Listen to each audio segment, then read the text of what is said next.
The next item, item G, consideration of parent/community involvement in assessment of security of building facilities. And I suppose Mrs. Zardi or Mr. Gorder both may have something to say on this. Yeah, I can start out, and I think I'm just going to refer you to the document that I embedded.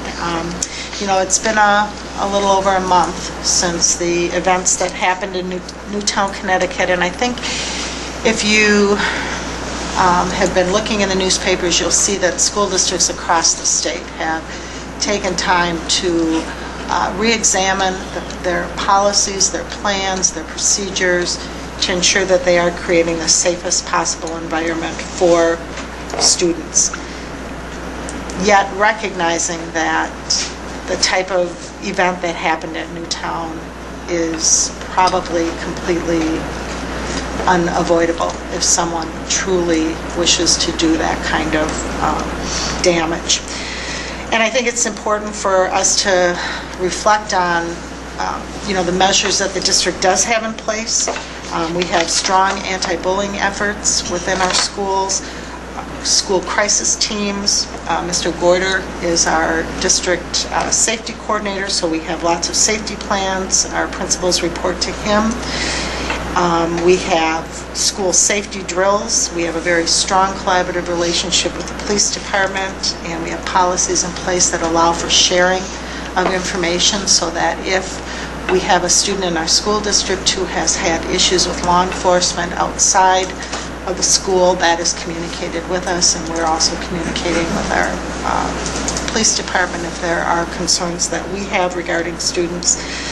Over the years, we have continued to improve security in our buildings, from locking every door except one, having one main entrance to the buildings. We've hired a police liaison officer. There are video cameras that are in both Toma High School and Toma Middle School. And as I've mentioned to you, the outside camera at the high school is now in place, and if any of you would like to see how that pans the high school parking lot, just stop in Mr. Hayes' office. I think he can show you, or Mr. Potter can also show you, because access exists at the district office. And we have regularly conducted reviews of our emergency plans. And just this year, Mr. Gorder's been working extensively with the principals in updating the school crisis preparedness plan. So there's a lot that's been going on in regard to school safety and security. Nonetheless, I think it's time to consider involving parents and community members and taking a look at our buildings, sharing with them everything that we're doing, and getting feedback on changes that they may think are important that we consider. And again, ultimately it would be your decision on what you decided to do, but I think it's of value to ask parents from all of our schools to come together and take a tour of all of our facilities so that they have a sense of what problems or difficulties exist in the different buildings. And I think that's important so that they're more effectively able to prioritize which things rise to the level of most importance throughout the district. Because again, with 11 different buildings. Yeah, and I would say it might be difficult to get to all 11 in that short amount of time, but at least get to middle school, high school, LaGrange, and a couple of the outlying buildings. So rather than create a special committee that focuses on this, Mr. Gorder and I talked, we thought it might be helpful just to add committee members to the Building Facilities Committee, for a period of about 3 months. And there may need to be some special additional meetings set up so that they can get to the majority of the buildings. But taking the time to view the facilities and then listing the recommendations and prioritizing those. And we'd recommend that there be one parent representative from every school building, so that would be 11 different folks representing the schools. that we do involve the police department as well as the Monroe County Sheriff's Department, since our outlying schools are dealing with that law enforcement agency. And then just 6 at-large representatives from the community. Maybe someone from the financial institution. They have security measures that, they may bring some special insights. Some of our larger corporations in town, like Toro or Exopac, service organizations, perhaps someone from the Ministerial Association, as well as a senior citizen group. So I've listed some different categories that I think it would just be a different set of eyes and a different perspective that could be given to that work. So that is what we're recommending at this point in time. So We'd like to, we're going to move the meetings regardless to the second Wednesday of the month, just because I think that'll coincide a little bit better with budget monitoring and then the board meeting for making decisions. But then also, I would recommend that board facilities would meet from 4 to 5:30, and then those committee members, if they would, be at the board facilities by 5:30, and then spend from 5:30 to 7:30, doing that other business or whatever it might be, if that's what board facility committee members are thinking. Or not, you can be open to anything else too. I'd be fine with that. Yeah, I think it's fine to extend it. I think we need to do our business first, and then that'll set a time, though, that people would be able to come, like at 5:30. That's a better time probably for people in the community to get to a meeting, 5:30, even 6 o'clock. And then set the meetings after. I'd like to get going on the first February board meeting. I think that would, for board facilities, that would give us time to get that in place and then set meetings from thereafter.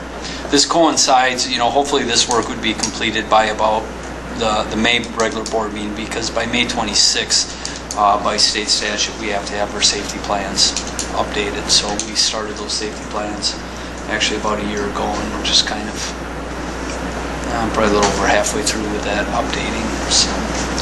So you're thinking about 20 people in addition to our regular committee. So, and it's just there to give input and have a discussion on what they feel priorities are. Correct. Advisory input. Ultimately, the decision would have to go back to the board facilities, Right. and potentially back to the full board itself, depending on the nature of the request. Where will we hold the meetings if it's, that's a fairly large group? Will that? Probably here for the first meeting, just because it's bigger. Greg, I may have a problem with the time that you're going to go to, till 5:30 for the regular. But I've had to leave at other Wednesday nights, and with 2 of the 3 there, it still works out, so. And decisions, Gary, wouldn't be made until you're at the regular board facilities anyways, so. Okay. That information will be brought back to you in some form or fashion regardless, so if you All right. cannot attend any meetings. Yeah.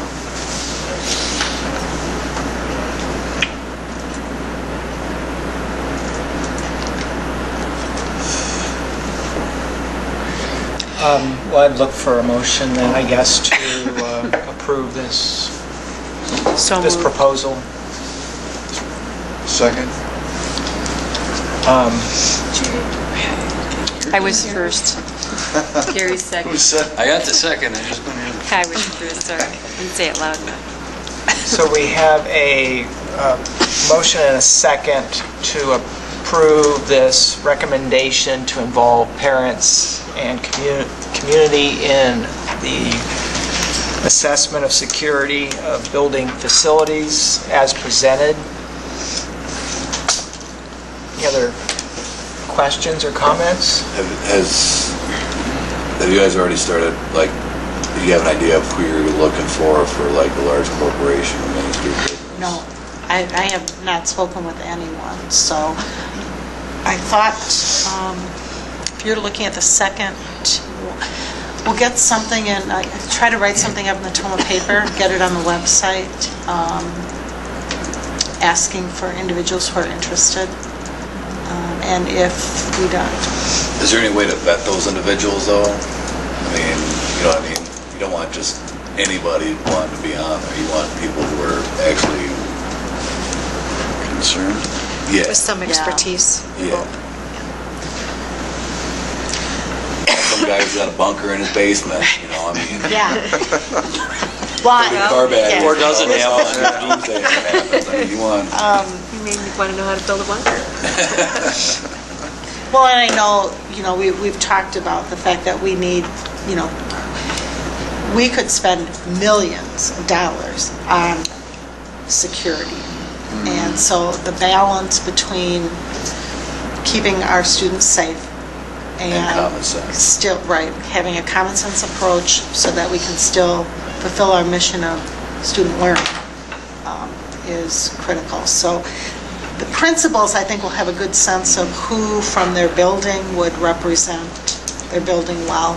I think when you look at committees, I think, at least I've tended to view, and I think we in general, that if you're a person of goodwill, and that's our first criteria, a person of goodwill can serve on any committee in making sure that they may come in with different ideas and different thoughts, but if you're a person of goodwill, you're going to come to the right decision regardless of that. So I think, when you say vetting, that's what we're looking for, a person of goodwill.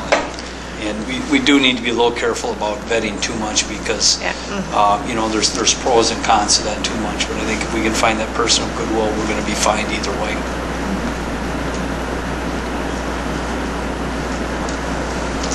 Certainly, the Board Facilities Committee could take a look at the names of individuals who have indicated an interest, and if we have more than, the 6 at-large folks, you could make that determination of those individuals who you think would best serve on that committee.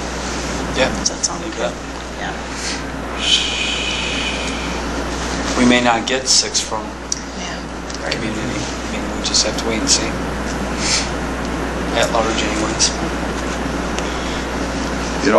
Watching the inauguration today, I got caught up in it, and I watched most of it. And there were several people there. I mean, the weather was nice, and you take a look at the crowd and the sad history of the USA, and I guess it's been there for quite some time. The things that are so great about it, and then you look, and President Obama said there are issues that we need to take care of. So what we're doing here in Toma,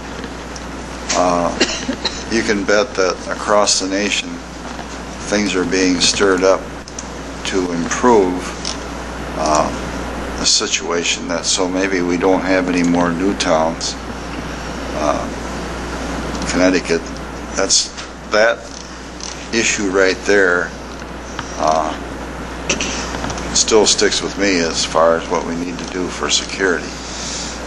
And also they branched on over to these medical issues that come up with people. But I'm glad to see that we're making a move here in Toma. Whether it be, I think board facility is a great idea. We go to the buildings anyway, so I just was enlightened by the whole concept today of what we are across the board as far as Americans.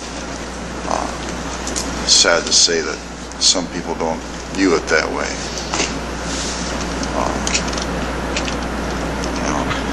I guess that's the way it's always been.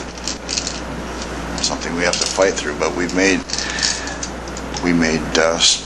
strategic improvements in the government, and I think the school districts are going to do the same thing, which is a kind of a wake-up call, really. I don't have a bunker in my basement, but you don't know the weapons I got either, Brian. the security has always been high in my avenue anyway. If we're going to go and improve it like we are, I like that. I appreciate the Facilities Committee taking this on.